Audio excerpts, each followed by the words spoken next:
तर मॅनिफेस्टेशन म्हणजे एक जादू नाही आहे, तो एक सायंटिफिक अप्रोच आहे की देवाला आपला भाव महत्त्वाचा आहे. सो युनिवर्सला सुद्धा आपला भाव, आपले फिलिंग्स खूप इम्पॉर्टंट आहेत. मॅनिफेस्टेशन म्हणजे नक्की काय, हे कन्सेप्ट प्रेग्नन्सी प्लॅनिंगसाठी कसं रिलिव्हंट आहे, यामागचा विचार कसा आहे की मॅनिफेस्टेशन करायला बसलो की मन एकाग्र होत नाही. ऑफिसचे विचार येतात किंवा घरचे विचार येतात. तर अशा बिझी शेड्यूलमध्ये मॅनिफेस्टेशन मोडमध्ये कसं जायचं? म्हणजे मला असं वाटतं की ते 3 स्टेपमध्ये वर्क करतं मॅनिफेस्टेशन.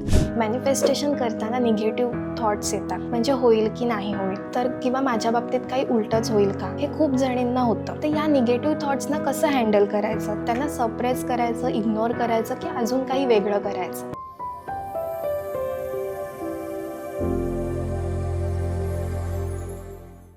नमस्कार एव्हरीवन, मी तन्वी कदम आणि योगा विथ सायली चॅनलमध्ये तुमचं सर्वांचं मनापासून स्वागत.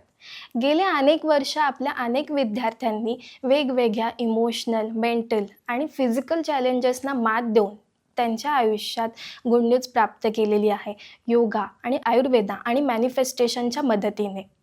पण ऑनेस्टली सांगायचं गेलं तर मॅनिफेस्टेशन जितकं ऐकायला सिम्पल वाटतं, तितकंच ते प्रॅक्टिकली अनुभवायला प्रत्येकाला खूप कठीण जातं.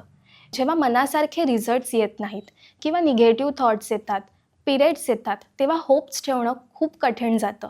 म्हणून आजच्या पॉडकास्टमध्ये आपण मॅनिफेस्टेशनच्या सगळ्या रिअल कन्फ्युजन, मिस्टेक्स, फिअर्स आणि इमोशनल स्ट्रगल्स यावर सखोल चर्चा करणार आहोत आपल्या मॅनिफेस्टेशन एक्सपर्ट सायली वैद्य मॅमसोबत. म्हणून आजचा एपिसोड तुम्ही नक्की शेवटपर्यंत बघा, कारण कदाचित तुमच्या मॅनिफेस्टेशन जर्नीमधला मिसिंग क्लॅरिटी पॉईंट आज तुम्हाला इथे मिळू शकतो. मॅम, सर्वात बेसिक प्रश्नापासून आपण सुरुवात करूया. मॅनिफेस्टेशन म्हणजे नक्की काय, हे कन्सेप्ट प्रेग्नन्सी प्लॅनिंगसाठी कसं रिलिव्हंट आहे, यामागचा विचार कसा आहे? सो मॅनिफेस्टेशन म्हणजे जस्ट डोळे बंद करून विश करणे इतकं लिमिटेड नाही आहे.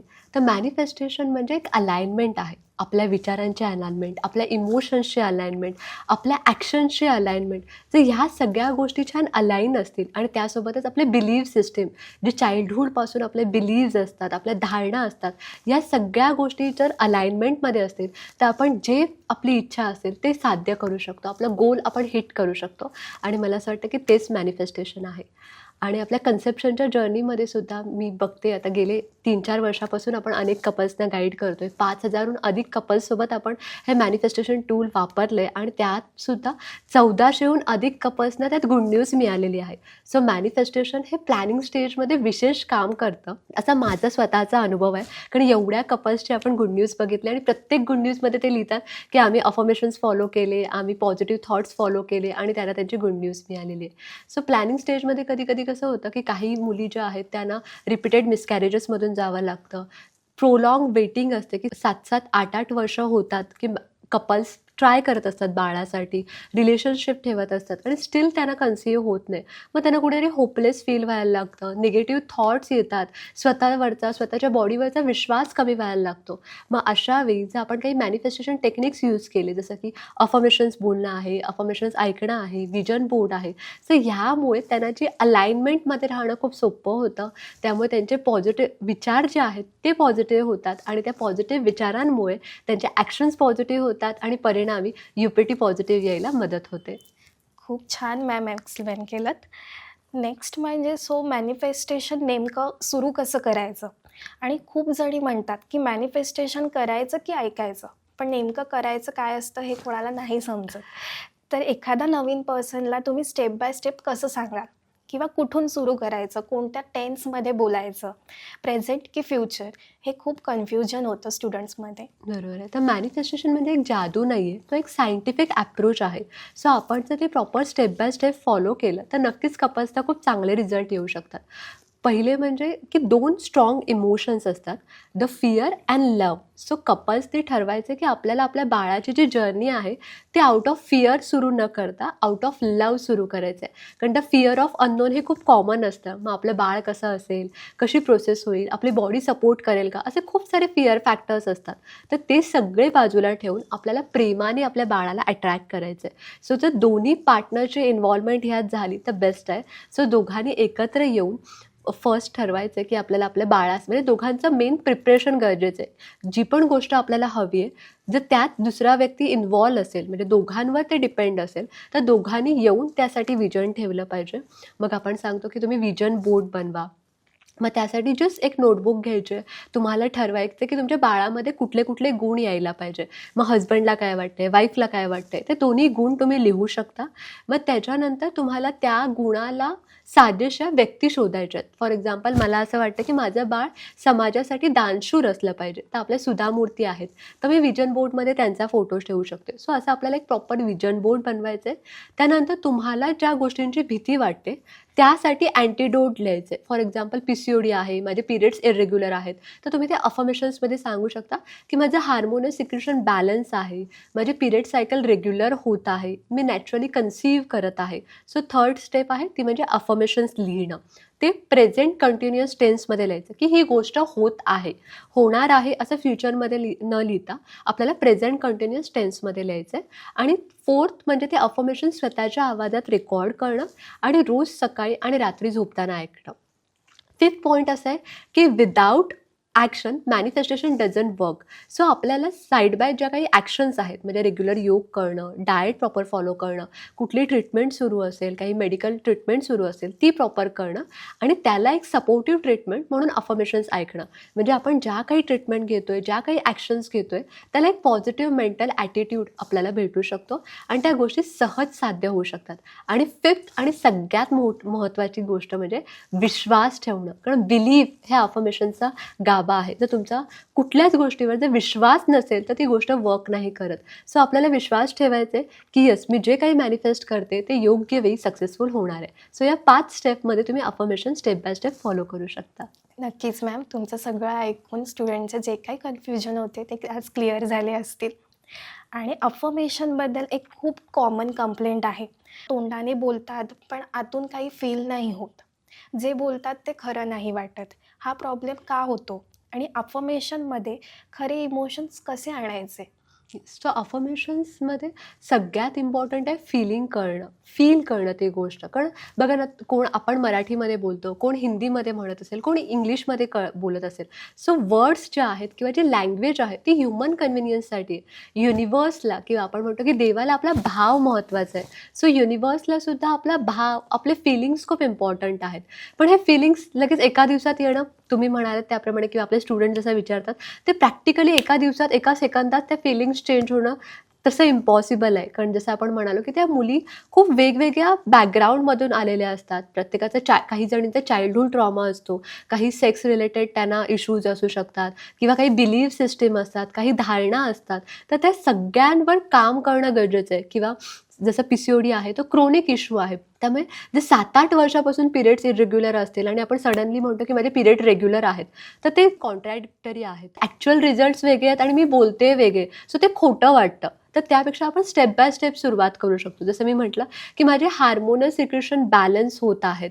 सो येस मी ते खरं वाटू शकतं ना बॉडीला की येस माझे हार्मोन्स आता बॅलन्स होत आहेत. मग तसे पॉझिटिव्ह चेंजेस आपल्याला दिसायला लागतात. सो स्टेप बाय स्टेप आपण जर त्या गोष्टी ॲक्शन ओरिएंटेड अफर्मेशन्स आपण दिले म्हणजे कुठलीही टॉल क्लेम न करता, म्हणजे योगमध्ये पण तेच सांगितलं जातं की आपल्याला कुठलीही टॉल क्लेम नाही करायच्यात. सो जे आपल्याला प्रॅक्टिकल वाटत आहेत त्या गोष्टींपासून आपण सुरुवात करू शकतो आणि मग त्यात रिझल्ट मिळाले की आपला विश्वास वाढत जातो, आपल्या धारणा बदलायला लागतात आणि मग आपल्याला जे ॲक्च्युअल हवं आहे नॅचरल कन्सेप्शन तर ते सुद्धा आपण इझिली फील करू शकतो. आणि तसेच सम व्हिज्युअलायझेशनबद्दल पण आहे की खूप जणींना ते जमत नाही. डोळे मिटले की काही दिसत नाही, विजन येत नाही. तर त्या अशा म्हणत असतात की व्हिज्युअलायझेशन नेमकं म्हणजे नक्की काय आहे? सो व्हिज्युअलायझेशन म्हणजे एक प्रकारचं मेडिटेशन आहे. सो आता कधी कधी अरे आपण जस्ट ऑफिसमधून घाईघाईत आलो, अरे आता सायली मॅमने आपल्याला मॅनिफेस्ट करायला सांगितलं आणि बसलो डायरेक्ट आणि व्हिज्युअलाइज करतोय की अरे माझ्या वोममध्ये माझं बाळ वाढतं आहे. तर ते लगेच तसं होणं प्रॅक्टिकली पॉसिबल नाही. कारण आपण ऑफिसमध्ये येता येता एवढ्या लोकांना भेटलेलं असतो, ऑफिसमध्ये आपलं काहीतरी बिनसलेलं असतं. सो ऑब्व्हियसली पहिले तेच थॉट आपल्या मनामध्ये येणार. सो व्हिज्युअलायझेशन करायची बेस्ट टेक्निक आमच्या गुरुने आम्हाला सांगितलं ती म्हणजे साक्षी भावना. जस्ट आपल्याला शांतपणे बसायचं आहे. पहिले 5 ते 10 मिनटं काहीही करायचं नाही आहे, फक्त साक्षी द्यायची आहे. आपले जे काही विचार आहेत त्यांना फक्त व्हिज्युअलाइज करायचे. मग लगेच आपण जंप नाही करत आहोत जे आपल्याला हवं आहे त्यावर. जे सध्या मनात चालू आहे त्या विचारांना फक्त बघण्याचा प्रयत्न करायचा आहे. जसे ते विचार हळू कमी होतील, तसं आपल्याला फीलिंग्स करायला स्टार्ट करायचं, की मला काय हवं आहे.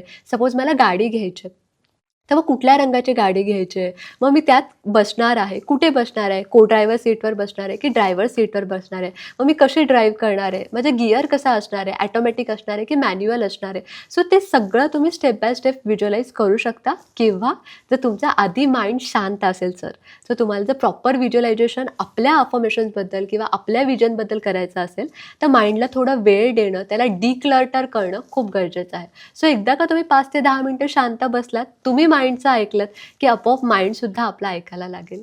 आणि मॅम विजन बोर्ड म्हणजे नक्की ही कन्सेप्ट काय आहे आणि ती कशी युजफुल आहे? म्हणजे माझे स्वतःचे विजन बोर्ड्सनुसार मी जे काही year on year vision board बनवते, की बाबा ह्या वर्षी कुठे फिरायला जायचं आहे, कुठला कोर्स करायचा आहे, कुठल्या स्किल सेट घ्यायच्यात, तर त्या ॲज इट इज मला 101% मला छान रिझल्ट मिळालेले आहेत. सो आम्ही सेम कन्सेप्ट बेबी विजन बोर्डसाठी पण यूज करतो. म्हणजे जेव्हा ओमच्या बाबतीत मी प्रेग्नेंट होते, तेव्हा एक पॅरेंटिंग कोर्स केलेला, तेव्हा ऋषी प्रभाकरांकडून मी हे विजन बोर्डची कन्सेप्ट शिकलेले होते. आणि एक्झॅक्टली तसं झालं. म्हणजे माझी अशी इच्छा होती की ओमला खळी असावी, तर त्याला डाव्या गालावर डबल खळी आहे. सो त्याची स्माईल खूप गोड आहे. इवन आम्ही जेंडरच्या बाबतीत पण विजन ठेवलेलं, की मला मुलगा व्हावा. पण आपण इंडियामध्ये राहतो, सो आपण कुठलाही जेंडर बायस करत नाही. आणि आत्ता जर मी कधी सेकंड चाइल्डचा विचार केला, तर मी अजिबात जेंडरबद्दल गोल नाही ठेवणार, कारण मग त्या बाळाला ना तर अनवेलकमिंग वाटायला लागतं. सो जेंडर सोडून तुम्ही बाकी सगळ्या गोष्टीसाठी विजन ठेवू शकता. मग त्या बाळाच्या मध्ये कुठल्या क्वालिटीज यायला पाहिजे. आणि ते मी म्हणजे मला जेन्युअनली असं वाटतं, आणि मी सगळ्या मुलींना पण तेच सांगते, की विजन बोर्ड म्हणजे स्पेसिफिकली बेबी विजन बोर्ड बनवताना 2 गोष्टी लक्षात घ्यायचं आहेत, की तुम्ही जे लिहिणार आहात ॲज इट इज ते गुण आपल्या बाळामध्ये येणार आहे. फॉर एक्झाम्पल, जर तुम्ही तुमच्या विजन चार्टमध्ये लिहिताय की माझं बाळ कृष्णासारखं मस्तीखोर हवं, तर तुम्ही यशोदा आहात का? तुमच्यात ती एनर्जी आहे का, की त्याची सगळ्या मस्तीला तुम्ही छान डील करू शका, हँडल करू शकता? आणि दुसरी गोष्ट म्हणजे की विजन बोर्ड म्हणजे बेबी विजन बोर्ड हे त्या बाळासाठी नसून त्या आईबाबांसाठी आहे, जे प्लॅनिंग स्टेजमध्ये आहेत, कन्सेप्शनच्या जर्नीमध्ये आहेत. म्हणजे जर मी लिहिते की माझं बाळ शिवाजी महाराजांसारखं शूरवीर आहे, तर घरातल्या पालीला जुळाला बघून मी घर डोक्यावर नाही घेणार. ती शूरता, ती वीरता आधी आई म्हणून माझ्यात आपोआप येते. आणि आपलं बाळ तर अनुकरण प्रिय आहे. जसे त्याचे आईबाबा असतील, तो त्यांच्याकडे बघूनच घडणार आहे. सो विजन बोर्ड हे तुम्ही कन्सेप्शनच्या जर्नीपासूनच बनवायला सुरुवात केली पाहिजे, म्हणजे तुम्हाला त्याचे 101% छान रिझल्ट मिळतील. नक्की मॅम, तुमचं ऐकून मला पण माझा विजन चार्ट बनवायचा वाटतोय आता. सो आता एक खूप प्रॅक्टिकल प्रॉब्लेम, की मॅनिफेस्टेशन करायला बसलो की मन एकाग्र होत नाही. ऑफिसचे विचार येतात किंवा घरचे विचार येतात. तर अशा बिझी शेड्यूलमध्ये मॅनिफेस्टेशन मोडमध्ये कसं जायचं? सो तुम्ही ना वेळा ठरवू शकता. सो माझ्या 3 वेळा आहेत. सकाळी उठल्यावर, दुपारी जेवणाच्या आधी आणि रात्री जेवणाच्या आधी. सो ॲटॉमिक हॅबिट्स हे जर पुस्तक तुम्ही वाचलं असेल, तर त्या पुस्तकात असं लिहिलं आहे की जर आपल्याला कुठली नवीन सवय लावायची असेल, तर ती आपण एक्झिस्टिंग सवयीच्या सोबत जर अलाइन केली, तर ती कन्सिस्टंट राहते. फॉर एक्झाम्पल, आपण दिवसातून 2 वेळा उपवासाच्या ऐवजी दररोज जेवतो. सो जेव्हा पण आपल्याला जेवणाची भूक लागते, त्याच्या आधी जर आपण मॅनिफेस्ट करायला बसलो, म्हणजे सपोज आम्ही दुपारी 1 वाजता जेवतो, सो 12:45ला मी मेडिटेशनसाठी बसते आणि साक्षी भावनाचा आधी अभ्यास करते. सो साक्षी भावनाच्या अभ्यासामुळे मनातले आधीचे विचार सगळे निघून जातात, माइंड छान डिक्लटर होतं आणि मग जे आपल्याला हवं आहे त्याबद्दल आपण फील करायला लागतो. सो जेवढं आपण छान फील करू, तेवढी ती गोष्ट इझिली मॅनिफेस्ट व्हायला मदत होईल. सो कुठलेही मनात विचार येत असतील तर पॅनिक न होता त्या विचारांना येऊन द्यायचं, जेणेकरून आपलं माइंड छान स्टेबल होतं, रिलॅक्स होतं. काही निगेटिव्ह इमोशन्स असतील, काही गिल्ट असेल, दुःख असेल कुठल्या गोष्टीचं, लाँग वेटिंगचं दुःख असेल, सोसायटल प्रेशरचं दुःख असेल, तर ते सगळं रिलीज होईल. ऑफिसचं प्रेशर आहे ते रिलीज होईल. तुमचं मन शांत होईल आणि मग तुम्ही जे हवं त्यावर फोकस करू शकता. नक्कीच मॅम, तुमच्या आवाजाने तर सगळंच रिलीज होणार आहे. आणि कन्सिस्टन्सी जर नसली तर मग मॅनिफेस्टेशन वर्क नाही का करत? म्हणजे मला असं वाटतं की ते 3 स्टेपमध्ये वर्क करतं मॅनिफेस्टेशन, की आज, बिलीव्ह अँड रिसीव्ह. तुम्हाला युनिवर्सला जस्ट सांगायचं आहे, मला हे हवं आहे, त्याच्यावर विश्वास ठेवायचा आहे आणि ते रिसिव्हिंग मोडला जायचे. सो असं नाही, म्हणजे असं घाबरून नको जायला असं मला वाटतं, की बाबा मी आज 8 दिवस केलं आणि पुढचे 4 दिवस मी ऑफिसच्या कामानिमित्त कुठेतरी बाहेरगावी आहे आणि तिथे प्रॅक्टिकली मला पॉसिबल होत नाही किंवा अचानक आता पाहुणे आले घरी आणि जमत नाही आहे, तर अरे माझी कन्सिस्टन्सी गेली, आता मला त्रास होईल, असं काही नाही आहे. तुम्ही जेवढं छान कन्सिस्टंट राहाल, तेवढे तुम्हाला छान रिझल्ट मिळतील. पण जर कन्सिस्टन्सी ब्रेक झाली तरी घाबरून जाऊ नका. फक्त त्याच्यावर विश्वास ठेवा, म्हणजे की अरे आता अविश्वासाने मॅनिफेस्टेशनवर इम्पॅक्ट होऊ शकतो. म्हणजे माझे जे कोच आहेत ते नेहमी म्हणतात, की जपना पडता है, की जे आपल्याला काही हवं आहे, म्हणजे तुम्हाला एक सॅलरीची प्रॉपर फिगर हवी असेल, की मला एवढी सॅलरी हवी आहे, तर ते तुम्ही म्हणजे त्याचं ते रिपिटेशन जेवढं कराल, तेवढे तुम्हाला छान रिझल्ट मिळेल आणि जेवढे कन्सिस्टंट राहाल, ऑब्व्हियसली मॅनिफेस्टेशन असो, तुमचं वर्कआउट असो किंवा कुठलंही लाईफ गोल असो, कुठलंही स्किल सेट शिकणं असणं, कन्सिस्टन्सी ही सगळ्याची एक सक्सेस कीज आहे. पण ठीक आहे, कधी काही ब्रेक झाला तरी काही विशेष फरक नाही पडणार. फक्त तुमच्या विश्वासाचा ब्रेक घेऊ नका, तुमचा विश्वास कायम ठेवा. मॅनिफेस्टेशन करताना निगेटिव्ह थॉट्स येतात, म्हणजे होईल की नाही होईल, तर किंवा माझ्या बाबतीत काही उलटंच होईल का, हे खूप जणींना होतं. तर या निगेटिव्ह थॉट्सना कसं हँडल करायचं, त्यांना सप्रेस करायचं, इग्नोर करायचं की अजून काही वेगळं करायचं? सो निगेटिव्ह थॉट्स येणं हे अगदीच ह्युमन आहे. कारण ह्या मुली ज्या आहेत ह्या वेगवेगळ्या प्रोसेसमधून गेलेल्या असतात. कोणाचं IVF फेल झालेलं असतं, कोणाचं रिपीटेड मिसकॅरेज झालेलं असतं, खूप वर्ष प्रयत्न करून पण रिझल्ट्स मिळत नाही. सो बॉडी एका प्रोटेक्टिव्ह मोडमध्ये जाते, प्रोटेक्टिव्ह मेकॅनिझममध्ये जाते.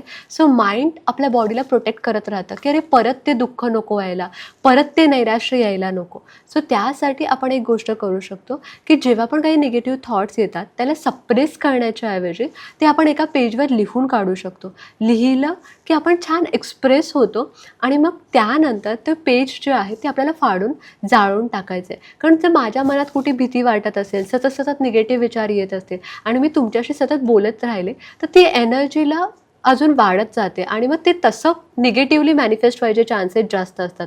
किंवा मग एका पॉईंटनंतर माझी मैत्रीण, माझी आई किंवा माझा नवरा इरिटेट पण होऊ शकतो मला, की अरे किती निगेटिव्ह बोलते किंवा सतत काही जर रडगाणं. सो मग त्यासाठी सगळ्यात बेस्ट आहे pen and paper.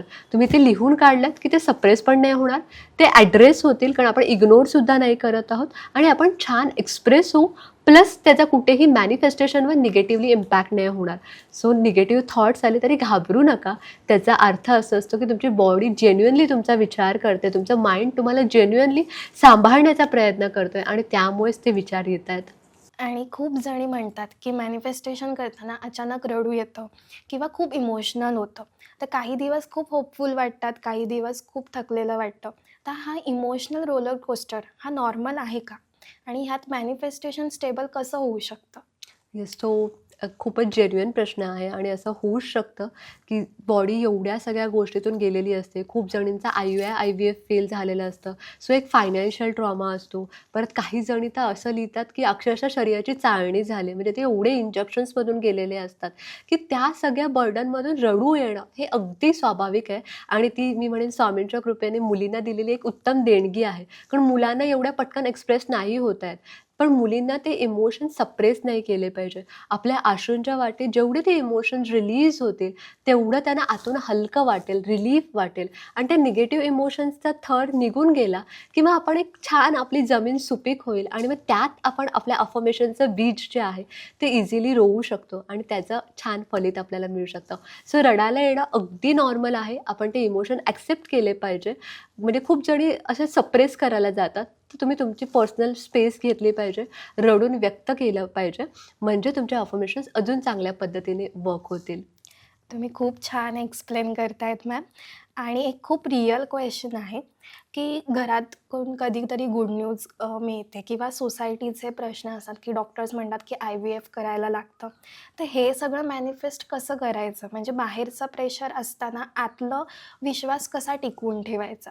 Yes. So खूपदा असं होतं की म्हणजे त्या रिपोर्ट्सच्या प्रेशरपेक्षा सोसायटल प्रेशर त्या मुलीवर किंवा त्या कपलवर खूप जास्त असतं, की सतत कोण ना कोण म्हणजे विचारणारा सहज विचारून जातो की एक सोसायटीचे नॉर्म्स आहेत की अरे तन्वी मला भेटली तर अरे तिला काहीतरी गप्पा मारूया, तर आता काय लग्न झालं तर मग विचारे अरे गुड न्यूज कधी, तर तो पुढच्या क्षणाला विसरून पण जातो. पण त्या व्यक्तीच्या मनात जे आहे ते प्रेशर सतत येत राहतं आणि त्यासाठी मला असं वाटतं की जेव्हा पण आपण प्लॅनिंग स्टेजमध्ये असू किंवा इतर वेळीसुद्धा स्वतःच्या सेल्फ रिस्पेक्टसाठी, स्वतःच्या सेल्फ इस्टीमसाठी त्यासाठी आपण एक इमोशनल बाउंड्रीज स्वतःभोवती ठेवले पाहिजे, की प्रत्येकाच्याच विचाराला महत्त्व देणं हे कितपत योग्य आहे. खरंच ती व्यक्ती जेन्युइन आहे. फॉर एक्झाम्पल मी तुमची योग टीचर आहे, सो मी तुम्हाला काही सजेस्ट करते, तर ते बनता आहे, मेरा हक आहे की तुम्हाला ते मी गाईड केलं पाहिजे.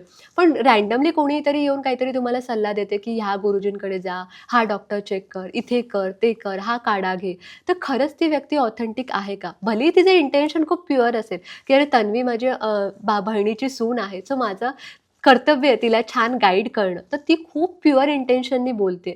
पण खरंच ज्या गोष्टीचा तिला एक्सपिरियन्स चांगला आला, नॉट नेसेसरी तुम्हाला पण येईल, कारण प्रत्येकाची बॉडी युनिक आहे. त्यामुळे लोकांचं प्रेशर न घेता आपण जस्ट आपल्या सतसत विवेकबुद्धीचं ऐकलं पाहिजे. खरंच ती व्यक्ती जेन्युइनली काही चांगलं सांगत असेल, त्या गोष्टीचे रिव्ह्यूज चांगले असतील, तर आपल्याला ती गोष्ट फॉलो करायला काही हरकत नाही आहे. पण अदरवाईज जस्ट इमोशनल बर्डन घेऊन त्या व्यक्तीला सामोरं जाणं हे खरंच खूप डिफिकल्ट होऊ शकतं. त्यासाठी इमोशनल बाउंड्रीज हे सगळ्यात मोठं सोल्युशन आहे. त्यामध्ये आमच्या इमोशनल वेलबिंगच्या एक एक्सपर्ट आहेत, त्या खूप चांगलं सोल्युशन देतात, की कोणी काही म्हटलं की त्या म्हणतात की अरे तुम्ही प्रार्थना करा, तुमच्या आशीर्वादाने नक्की मला बाळ होईल. म्हणजे त्या व्यक्तीला सुद्धा दुखावलं जात नाही आणि जेव्हा असं म्हणतं की तुमच्या आशीर्वादाने नक्की मला बाळ होईल, सो आपल्यामध्ये पण एक पॉझिटिव्हिटी येते ना, की हां, ह्या व्यक्तीच्या आशीर्वादाने मला बाळ होणार आहे. सो अशा वेळी आपण त्या प्रेशरला डील करू शकतो. नक्कीच मॅम, कारण का हा आता खूप मोठा टॉपिक झालेला आहे आजच्या जनरेशनमध्ये आणि तुम्ही खूप छानपैकी एक्सप्लेन केला. सो पार्टनर किंवा हजबंड हे मॅनिफेस्टेशनमध्ये इंटरेस्टेड नसतील तर त्यांना ॲप्रोच कसा करायचा? तर एखाद्या वेळी मॅनिफेस्टेशन करताना फक्त इंडिव्हिज्युअल पर्सनच मॅनिफेस्टेशन करतो, तर तसं काही जमू शकतं का? म्हणजे त्याचा काही इम्पॅक्ट नाही ना होणार मॅनिफेस्टेशन करताना? सो आपली फर्स्ट स्टेप आहे की दोघांनी एकत्र येणं. म्हणजे लग्नानंतर ना आपले खूप सारे गोल जे आहेत ते एकत्र होतात. म्हणजे साधी गाडी जरी घ्यायची असेल आणि ती किंवा साधं घर घ्यायचं असेल आणि मला आवडते पण माझ्या नवऱ्याला नाही आवडत आहे, तर ते अलाइनमेंट मिसमॅच होते आणि त्यामुळे ते घर मॅनिफेस्ट होईल की नाही हे खूप डाऊटफुल राहतं. आणि मी खूप सारे असे एक्झाम्पल्स बघितलेत की जर नवरा बायको दोघांना सेम टाईम ते घर आवडलं तरच ते घेऊ शकतात. पण जोपर्यंत दोन्ही पार्टनर एका पेजवर येत नाही तोपर्यंत ते साधं घर पण खूप मोठी गोष्ट आहे, पण साधं घरसुद्धा घेऊ शकत नाही. तर बाळ तर ही अख्खं ब्रह्मांड त्यासाठी प्लॅन करत असतं. सो त्यासाठी सगळ्यात बेसिक स्टेप आहे की दोघांना बाळ हवं आहे का? पार्टनर पण आत्ता रेडी झाला आहे का? त्याला खरंच इच्छा आहे का की आपल्याला फर्स्ट बेबी किंवा सेकंड बेबी व्हावा? सो ती अलाइनमेंट खूप इम्पॉर्टंट आहे. जर त्याची इच्छा आहे तर इट्स ओके. जर तुम्ही म्हणजे बाळ हे दोघांचं आहे ना, सो दोघांची तयारी असणं खूप गरजेचं आहे. पण सगळेच एक्सप्रेसिव्ह नसतात, सगळ्यांनाच ह्या गोष्टी पटतात असं नाही. आणि मी सुरुवातीला सांगितल्याप्रमाणे की मॅनिफेस्टेशनसाठी तुमचा विश्वास खूप इम्पॉर्टंट आहे. Nothing is true, what you believe is true. So जर त्यांचे बिलीव्ह सिस्टम नसेल तर त्यांना जबरदस्ती करण्यात काहीच पॉईंट नाही आहे. ते रेडी आहेत, त्यांना पण बाळ हवं आहे, तेवढं सफिशियंट आहे. मग तुमचा यावर विश्वास बसलाय, तुम्ही हे सगळ्या टेक्निक्स छान फॉलो करताय, तुम्ही तुमच्या विश्वासावर विश्वास ठेवा. तुमच्यातले पॉझिटिव्ह बदल बघून तुमची गुड न्यूज मिळाल्यावर कदाचित त्यांचा पण यावर विश्वास बसेल आणि ते सुद्धा छान फॉलो करायला लागू शकतील. ओके. आणि सगळ्यात कठीण प्रश्न हा सगळ्या स्टुडंट्सकडनं येतो की इतकं मनापासून मॅनिफेस्ट करूनसुद्धा रिझल्ट नाही येत. तर हे असं का होतं? आणि मॅनिफेस्टेशन फेल झालं म्हणजे आपण काहीतरी चुकतोय का? किंवा आणखी काही चांगलं केलं पाहिजे का? सो मॅनिफेस्टेशन म्हणजे एक जादू नाही आहे की बाबा चल आज मी विजन ठेवलं की उद्या मला गुड न्यूज मिळते आणि मला गुड न्यूज मिळते. सो प्रत्येक गोष्टीसाठी काळ वेळ इम्पॉर्टंट आहे ना, की माझं ओव्ह्युलेशन फेज कधी आहे, मग माझी रिसेंट सायकल कशी फॉलो झाले. सो मग डायरेक्ट एंड रिझल्टवर फोकस ठेवण्यापेक्षा आपण स्टेप बाय स्टेप या गोष्टीकडे बघितलं पाहिजे. की आता मी अफर्म करते की माझी पिरियड सायकल रेग्युलर होते आहे, तर खरंच ती रेग्युलर झाली आहे का? मग जो स्टेप बाय स्टेप आपल्यात day by day physically, emotionally, mentally आपल्या थॉट प्रोसेसमध्ये, आपल्या ॲक्सेप्टन्समध्ये जो चेंजेस होतो आहे त्याकडे मुलींनी बघितलं पाहिजे किंवा जो पण कोणी मॅनिफेस्ट करतो त्यांनी बघितलं पाहिजे की त्या गोलकडे मी कसं स्टेप बाय स्टेप जाते. जर आपण हा पॉझिटिव्ह ॲप्रोच ठेवून तो चेंज स्वतःमधला ऑब्झर्व करू शकलो, आपल्यात तो अवेअरनेस वाढतोय, तो कॉन्शियसनेस वाढतोय प्रत्येक गोष्टीकडे बघण्याचा, तर आपलं मॅनिफेस्टेशन नक्कीच सक्सेसफुल होतं आहे. आणि माझ्या लाईफमध्ये मी ऑलमोस्ट वयाच्या 5 वर्षापासून हे मॅनिफेस्टेशन टेक्निक फॉलो करते. कारण माझी आजी म्हणायची की घराच्या 4 कोण्यातून देव चांगल्याचा आशीर्वाद देत असतात. सो चांगलंच बोललं पाहिजे. म्हणजे मला असं वाटतं की हे पण एक अफर्मेशन्सच आहे. सो मी तेव्हापासून फॉलो करते. आणि गेल्या 25-30 वर्षात मला कधीही माझं कुठलं मॅनिफेस्टेशन फेल झालं आहे असा अनुभव नाही आहे. सो तुमचा विश्वास असेल, तुम्ही त्या विश्वासाने, त्या श्रद्धेने ते फॉलो करत असाल, तर नक्की तुम्हाला स्वतःमध्ये चांगले बदल दिसतील. फक्त डायरेक्ट एंड रिझल्टची घाई करू नका. त्या प्रोसेसवर विश्वास ठेवा आणि स्वतःमधले positive changes step by step observe करा. म्हणजे तुम्हाला ती विनिंगवाली पण फिलिंग सतत येत राहील. Thank you ma'am. तुम्ही खूप छान स्टेप बाय स्टेप मॅनिफेस्टेशनचे सांगितलेत. आणि शेवटी आजच्या एपिसोडनंतर एखाद्या लिस्नरनी फक्त एक गोष्ट करायची असेल, आज किंवा रात्री किंवा नंतर, तर तुम्ही काय सांगाल?